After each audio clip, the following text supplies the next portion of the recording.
Je pense que le faire ensemble, c'est important. Parce qu'avant de vivre ensemble, je pense que déjà, il faut commencer à faire ensemble pour moi.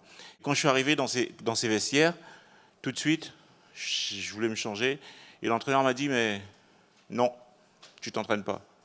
Et je lui ai dit, mais pourquoi? Puisque je suis là. Il a dit non. Ça commence déjà par le respect. Ça commence déjà par arriver à l'heure. Parce que tout le monde est arrivé à l'heure, donc tu arrives à l'heure. Finalement, c'est le football, mais le football au sens large, c'est-à-dire c'est une rencontre avec moi-même, au travers de l'entraînement, bien entendu, mais c'était aussi une rencontre avec les autres.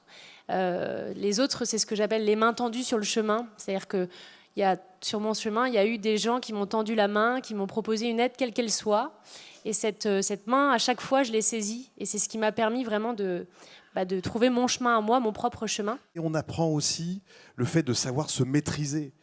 Donc, un club de sport, c'est aussi important qu'un collège. Partout en France, donc on a un potentiel énorme et à chaque fois, on parle de nos valeurs, mais moi j'aimerais qu'on ait une politique sportive qui prenne en compte cette dimension, cette performance sociale. Et cette performance sociale, elle se situe au même niveau que l'éducation nationale. Aujourd'hui, une femme qui a subi un traumatisme qui est lié à son corps, viol, agression physique, violence conjugale, la seule chose qu'on lui propose majoritairement, c'est un psychologue, c'est un accompagnement évidemment médical, etc.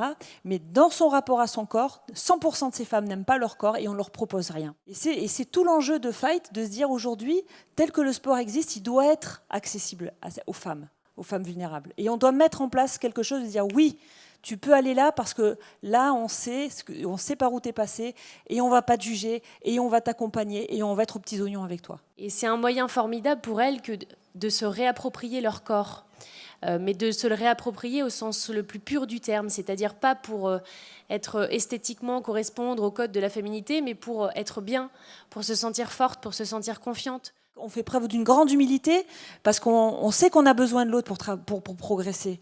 On sait qu'on a besoin des uns des autres.